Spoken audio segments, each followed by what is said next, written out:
Good morning everyone. बच्चों, आज कर रहे हैं हम लोग क्लास 11th का 9th chapter that is sequences and series. और आज हम करेंगे एक्सरसाइज 9.3 का क्वेश्चन नंबर 26। तो पढ़ते हैं क्वेश्चन क्या कह रहे हैं। क्वेश्चन कहता है insert two numbers between 3 and 81 so that resulting sequence is GP. Question कह रहा है कि आपको दो टर्म्स दे दी गई हैं क्वेश्चन में। इनके बीच में आपको दो नंबर इस तरह से रखने हैं कि ये पूरी जो सीरीज बने वो जीपी बने। जैसे मान लीजिए ऐसा है 2 2 जा 4 4 2 जा 8 8 2 जा 16। तो हमने यहाँ पर जो दो नंबर रखे हैं इनको रखने से ये पूरी सीरीज जो है जीपी बन रही है। हमने यहाँ पर कुछ भी नहीं रख दिया ऐसे ही 2 3 4 16। अब देखिए आप आपस में कोई रिलेशन बन रहा है इसमें जीपी का? नहीं बन रहा है। तो मतलब ऐसा भी कुछ नहीं रख देना है, वो नंबर रखने हैं जिनसे जीपी बने। ठीक है, तो शुरू करते हैं। तो बच्चों सबसे पहले देखो, ये तो हमें क्लियर है यहाँ से कि ये जो टर्म्स यहाँ पे गिवन है दो दे रखी है, दो ही हमें और निकालनी है। तो टोटल चार टर्म्स हो गई और इसमें ये पहली टर्म हो गई और ये आखिरी टर्म हो गई। और आखिरी जो टर्म है उसका नंबर भी हमें पता है। देखो 1 2 3 4। तो यानी हमें यहाँ पे से वैल्यू क्या गिवन है, हमें ए पता है और हमें T4 भी पता है। T4 कितना है 81। T4 का मतलब होता है, या A4 भी कह लीजिए आप, इसे कोई दिक्कत नहीं, A4 भी कह सकते हैं। यानी ये तो A1 हो गया। पहला वाला टर्म क्या हो जाता है, आप इसको अगर A मान रहे हैं या A1 मान रहे हैं तो A1 A2 A3 and A4। तो A4 पोजीशन पे जो टर्म है उसकी वैल्यू भी हमें पता है और फर्स्ट पोजीशन पे जो टर्म है उसकी वैल्यू भी हमें पता है। ठीक है, तो आपको कोई भी टर्म निकालने का फॉर्मूला तो पता होगा जो जीपी में होता है। क्या होता है, ए एन की वैल्यू क्या होती है जीपी में, A into are to the power N minus one. ये तो होता है किसी भी टर्म को निकालने का। अब हमें कौन सी टर्म निकालनी है, फोर्थ पोजीशन पे। तो A4 का वैल्यू कितना हो जाएगा, ए into are to the power 4 minus one is equals to A into are to the power 3। तो A4 का फॉर्मूला क्या हो गया, A R to the power 3। और इस फॉर्मूले से निकलती है वैल्यू जो कि हमें दे रखी है। तो A4 की जगह पे वैल्यू रख देते हैं हम लोग, A into are to the power 3 is equals to 81। और हमें यहाँ से ए भी पता है, ए कितना है 3 into are to the power 3 is equals to 81। R to the power 3 is equals to 81 upon 3, 3 27 times. तो r cube is equals to 27। तो आर इज इक्वल्स टू हो जाएगा cube root of 27 is equals to 3। 3 3 जा 9 3 जा 27। तो are का value हमारे पास आ गया कितना 3। अब आर हमें पता है 3, ए भी हमें पता था 3। अब हमें टर्म निकालने के लिए बोला है ये वाली। तो आप देखेंगे ये जो टर्म है ये सेकंड पोजीशन पे है ना। और सेकंड पोजीशन पे जो टर्म होगी उसका फॉर्मूला क्या होता है, A2 का फॉर्मूला क्या होगा, a into are to the power 2 minus one. तो कितना हो जाएगा ए into are to the power 1, है ना। यानी ए इंटू आर भी कह सकते हैं आप इसे। तो ये कितना हो जाएगा, ए हमारे पास था 3 और आर भी हमारे पास था 3, 3 3 जा 9। यानी सेकंड पोजीशन पे टर्म आ गई 9। अब थर्ड पोजीशन पे जो टर्म है उसका फॉर्मूला क्या होता है, a into are to the power 2।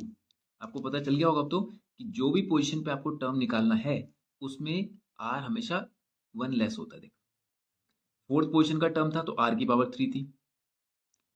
Second position पे टर्म था तो आर की वैल्यू 1 थी।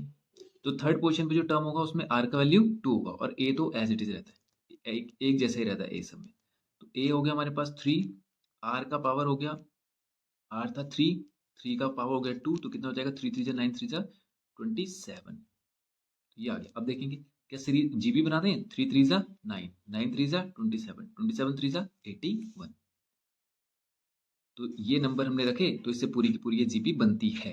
यही हमें फाइंड करने थे दो नंबर। ठीक है, तो ठीक है, ये हो गया क्वेश्चन हमारा 26 कंप्लीट। अब करेंगे क्वेश्चन नंबर 27।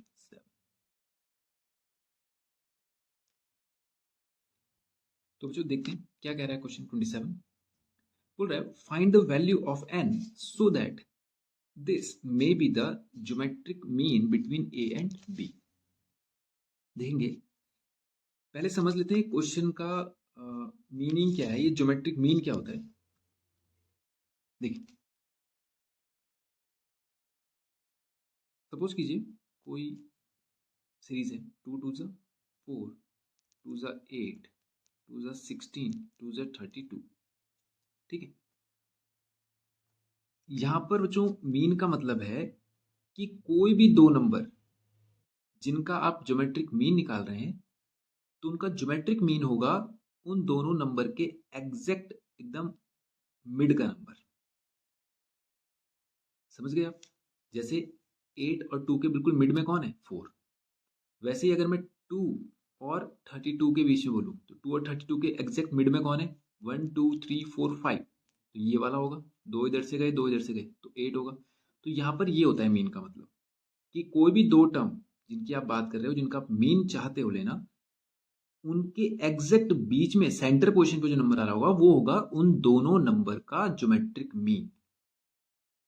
यहां पर मीन का मतलब वो नहीं होता जो हमने 10th क्लास में एवरेज वैल्यू पढ़ी थी ना 10th में, या उससे पहले हमने 8th में भी पढ़ी है, जिसमें मीन मोड और मीडियन निकालते थे हम लोग, और मीन को हम एवरेज कहते थे, याद होगा आपको? जिसमें हम करते थे sum of terms upon total number of terms. यहां पर वो नहीं है मीन। समझ गए आप? जैसे वहां पे हम क्या करते थे, जैसे मान लीजिए मैं आपको बोलूं 1 2 3 4 5 का एवरेज निकालिए, तो कितना हो जाएगा? 2 + 1 3 + 3 6 + 4 कितना हो जाएगा? 10। 10/4। तो 10/4 का मतलब 4 2 8, 4 5 20, लगभग ढाई आएगा। ये एवरेज नहीं है यहाँ पे, ये वाले एवरेज का मतलब नहीं है ज्योमेट्रिक मीन। ठीक है, चाहे तो आप चेक भी कर सकते हैं। देखिए, दो नंबर आपने लिए 8 और 2, इन दोनों का ज्योमेट्रिक मीन 8 + 2 कितना होना था? 8 + 2 10, और 10/2 तो क्या आना था? 10/2 5। तो 5 तो नहीं आ रहा है। तो यहां पर ज्योमेट्रिक मीन का मतलब वो एवरेज वैल्यू नहीं होती। ज्योमेट्रिक मीन का मतलब यहां पर होता है एग्जैक्ट मिड का नंबर, एग्जैक्ट बीचों बीच जो आ रहा है। ठीक है, समझ गए आप? कि कोई भी दो नंबर जिनका ज्योमेट्रिक मीन आपको फाइंड करना है, उनके बिल्कुल बीच सेंटर में जो नंबर होगा वही उन दोनों का ज्योमेट्रिक मीन होगा। ये तो समझ में आ गया। अब ये निकलता कैसे? जरा ध्यान से देखो बच्चों, 8 और 2, अगर मैं इन दोनों को मल्टीप्लाई करूं आएगा 16, फिर उसका रूट निकाल दूं आएगा 4, और 4 ही बिल्कुल मिड में सेटल हो रखा है, देखो, है कि नहीं? 4 ही इसका मीन वैल्यू है कि नहीं, मतलब ज्योमेट्रिक मीन है कि नहीं? अब यहां पर भी चेक कर लो, 32 × 2 होएगा 64। 64 का निकालेंगे रूट, ये आएगा 8। देखो एग्जैक्ट 8 बिल्कुल बीचों बीच जो आ रहा है। तो किन्हीं भी दो नंबर का अगर आपको ज्योमेट्रिक मीन निकालना है, तो आप उन दोनों नंबर को मल्टीप्लाई करके उनका स्क्वायर रूट निकाल लीजिए, वो आ जाएगा ज्योमेट्रिक मीन। ठीक है, तो यहां पर जो क्वेश्चन था वो ये कह रहा था, वो बोल रहा है दो नंबर है ए और बी। ठीक है, कोई भी दो वैल्यू है ए और बी, इनके बीच में एक वैल्यू होगी जो इनका ज्योमेट्रिक मीन है। ठीक है, और वो ज्योमेट्रिक मीन है ये, वो कह रहा है। समझ गए आप? वो बोल रहा है ये जो दो नंबर आपको दिए गए हैं, कि दो नंबर हमने दे दिए क्वेश्चन में आपको, ए और बी है, उनके बीच में एक वैल्यू है जो उनका ज्योमेट्रिक मीन है, मतलब उनका जो ज्योमेट्रिक मीन है, वैल्यू छोड़िए, उन दोनों का जो ज्योमेट्रिक मीन है वो ये है। ठीक है, तो आपको ये बताना है कि n की जगह पर हम क्या रखें कि ये जो नंबर है ये इन दोनों का ज्योमेट्रिक मीन बन जाए, यानी ये जो पूरी वैल्यू है ये इन दोनों का ज्योमेट्रिक मीन बन जाए। n की वो वैल्यू आपको बतानी है। समझ गए आप? तो इसका मतलब ये ज्योमेट्रिक मीन तो है, आपको n का वैल्यू फाइंड करना है। बोलो ना, find the value of n। n का वैल्यू फाइंड करना है कि ऐसी कोई वैल्यू रखूं मैं n पे, ये सॉल्व करूं तो ये इनका ज्योमेट्रिक मीन बन जाए। और अभी अभी हमने पढ़ा है कि किन्हीं भी दो नंबर का जो ज्योमेट्रिक मीन होता है वो क्या होता है, कि दोनों नंबर को मल्टीप्लाई करो तो ये होगा a इंटू बी, और उसका को रूट कर दो, स्क्वायर रूट।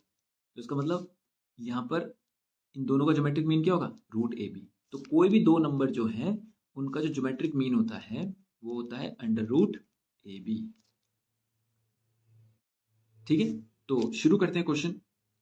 देखो बच्चों, अगर ये ज्योमेट्रिक मीन है तो इसका मतलब ये इसके बराबर ही होना चाहिए। भाई दो नंबर हैं ए एंड बी, इसका ज्योमेट्रिक मीन हमें पता है √AB होता है, और वो बोल रहा है ये जो √AB है ना, यही ये है।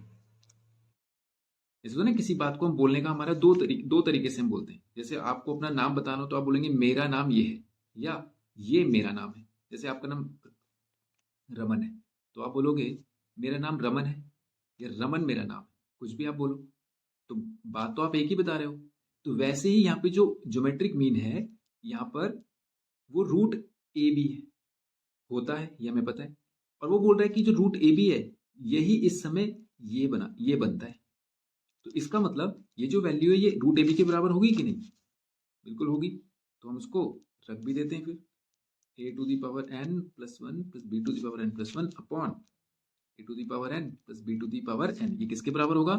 Under root a b. समझ गए आप ये क्यों किया ऐसा? क्योंकि दोनों बात एक ही है। अब इसको plus b to the power n plus one, और इसको हम ऐसा लिख सकते हैं a into b whole power half. भाई ये स्क्वायर रूट है, स्क्वायर रूट का मतलब 1/2 पावर है, ठीक है। और ये जो नॉमिनेटर में था इसको हम कहाँ ऊपर ले जा लेते हैं, ये इधर जाके ऊपर आ जाएगा, तो ये हो जाएगा a to the power n plus b to the power n, ठीक है। अब इनको अंदर ले जा लेते हैं, यहाँ पर तो ये एज इट इज रहेंगे। तो पहले इस पूरे का मल्टीप्लाई इसके साथ होगा, फिर इस पूरे का मल्टीप्लाई इसके साथ होगा, तो हो जाएगा a to the power n into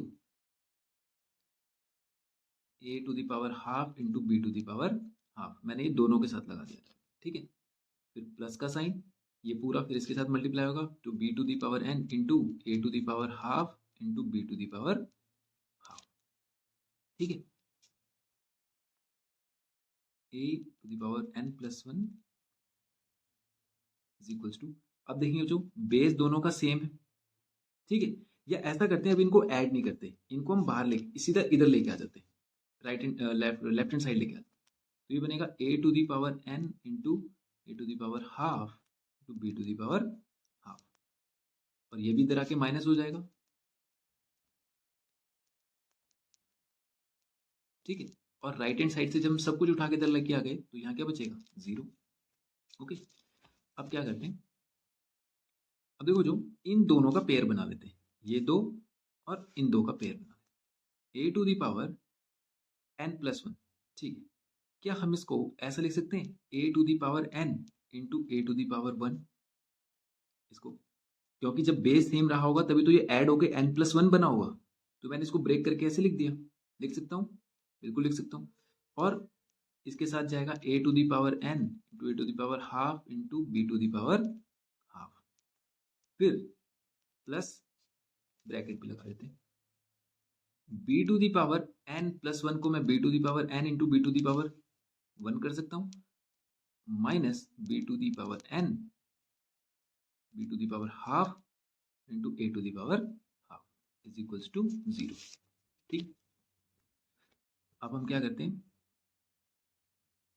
अब देखो जो यहां पर ए टू दी पावर एन और ए टू दी पावर एन दोनों में कॉमन आ रहा है, और यहां पर ए टू दी पावर हाफ भी है लेकिन यहाँ पे 1 है, तो क्या 1 को हम हाफ प्लस हाफ भी तो लिख सकते हैं। देखो इसको और ब्रेक कर देते हैं, थोड़ा सा एक्सपेंशन होगा पर समझ में आ जाएगा। देखो क्या इसको मैं ऐसे लिख सकता हूँ a to the power half into a to the power half, क्योंकि बेस सेम है तो ये दोनों ऐड होंगे तो आधा और आधा मिलकर एक होता है, तो हाफ प्लस हाफ कितना होता है? 1। तो मैंने इसको ऐसे तोड़ दिया, अब क्लियरली हमें नजर आएगा ये, है ना। तो ये हो जाएगा b to the power n और b to the power half into b to the power half minus b to the power n into b to the power half into a to the power half is equals to 0। अब हम क्या करते हैं, अब इसमें साफ साफ common नजर आ रहे हैं, एक तो a to the power n दोनों में आ रहा है into a to the power half, यहां पर भी है और यहां पर भी है, ठीक है। तो यहां पर क्या बचेगा, यहाँ पे क्या बचेगा, एन हम बाहर ले चुके हैं, हाफ हम बाहर ले चुके हैं, तो यहाँ पे बचेगा a to the power half minus n और ये हाफ ये भी बाहर आ गया था, b to the power half plus यहाँ पे से देखो b to the power n b to the power half दोनों में कॉमन आ रहा है, अंदर क्या बचेगा b to the power half minus a to the power two 0। ठीक है, अब क्या करते हैं, अब जो ध्यान से देखो, दो टर्म बन गई, एक ये पूरी और एक ये पूरी।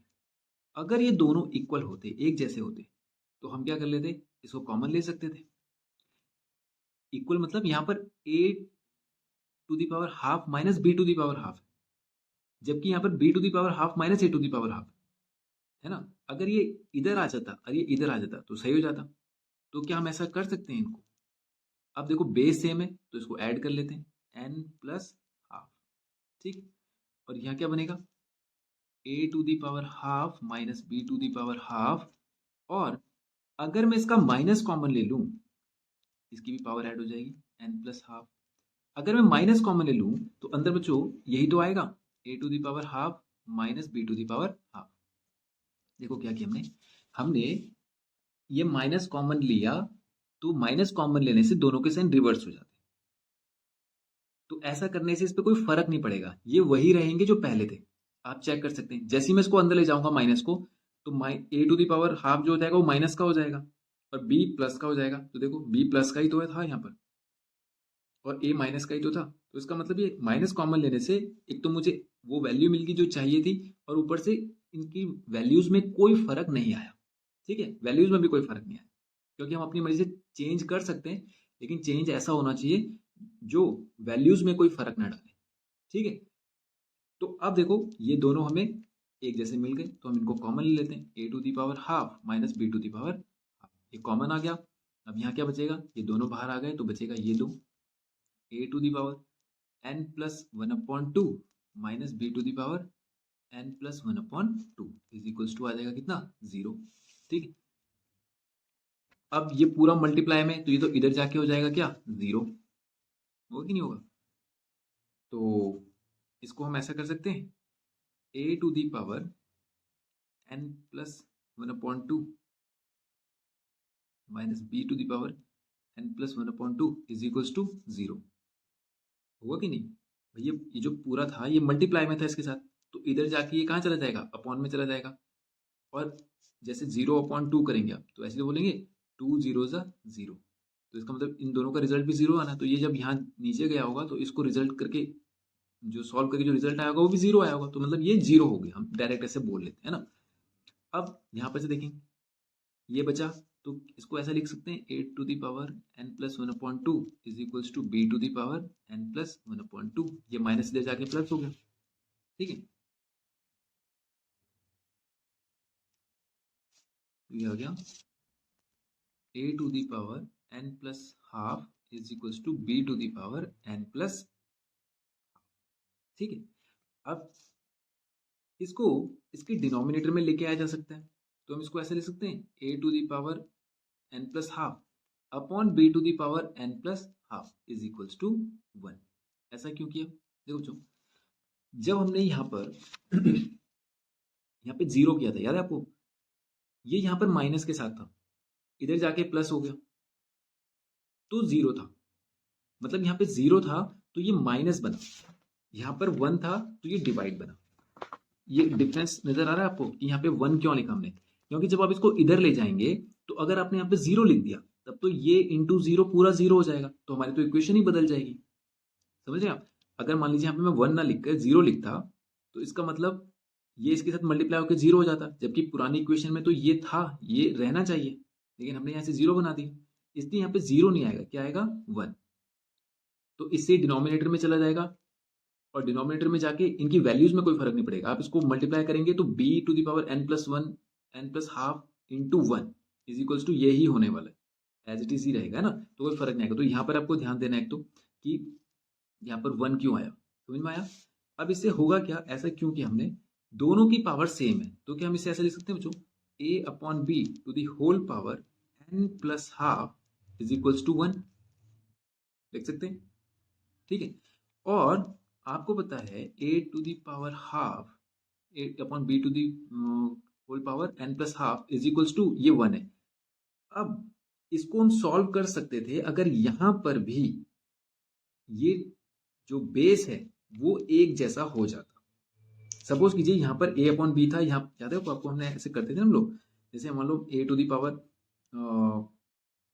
जैसे मान लीजिए हम करते थे a to the power x is to a to the power 3 करते थे, तो हम बोलते थे बेस जो जब वो सेम हो जाता है तो वो बेस को हम कंपैरिजन करते हुए मतलब उसको रिमूव कर देते थे, तो हम बोलते थे एक्स की वैल्यू कितनी आ गई 3, क्योंकि बेस सेम था तो बेस से बेस हट जाता था, तो हम बोलते थे एक्स की वैल्यू कितनी आ गई 3 आ गई। तो यहां पर भी ऐसा हो सकता था, लेकिन तब जब यहां पर भी ए अपॉन बी होता, क्योंकि यहाँ पे तो ए अपॉन बी है नहीं, 1 है। लेकिन आपको ध्यान होगा किसी भी का भी पावर अगर 0, जैसे मान लीजिए 2 का पावर 0 हो, ए का पावर 0, तो हम हमेशा उसका वैल्यू क्या करते थे 1 करते थे। या आप इधर से फिर इधर की तरफ समझिए कि अगर आपको 1 को लिखना हो तो आप किसी का भी पावर 0 कर दीजिए 1 ही आएगा। जैसे हम बोलते हैं कि किसी का भी पावर 0 कर दो तो 1 आएगा, तो आप ऐसा भी तो बोल सकते हो उस बात को कि 1 लिखने के लिए आप किसी का भी पावर 0 कर दो। तो इसका मतलब अगर मुझे 1 लिखना हो तो मुझे बेस जो चाहिए था ए अपॉन बी में इसी का पावर 0 कर देता हूं, क्योंकि इससे हमारा काम बन जाएगा और कोई फर्क तो पड़ेगा नहीं वैल्यू में, है ना। हमने कोई गलत नहीं किया है, इसको ऐसा ही लिखते हैं। अब बेस सेम होने से हमें क्या फायदा होगा कि बेस से बेस तो कंपैरिजन में हट जाएगा और हमारे पास वैल्यू कितनी आ जाएगी n plus half is equals to किसके 0 के, क्योंकि ये बेस सेम हो गए कंपैरिजन में हट गए, तो बचा क्या हमारे पास n प्लस हाफ इधर बचा और 0 इधर बचा। तो n प्लस हाफ किसके बराबर हो गया 0 के बराबर, तो n का वैल्यू कितना हो गया -1/2। यहाँ ये प्लस का था तो उधर जाके -1/2 आ गया। ठीक है, इसका मतलब है कि ये जो क्वेश्चन यहाँ पर बोल रहा था कि n का वैल्यू फाइंड कीजिए, तो n का वैल्यू क्या है माइनस का हाफ। तो जब आप माइनस का हाफ रखेंगे यहाँ पर n का वैल्यू, तो ये पूरा का पूरा टर्म हमारा क्या बन जाएगा ज्योमेट्रिक मीन बन जाएगा। ठीक है, जरा चेक करते हैं हम लोग।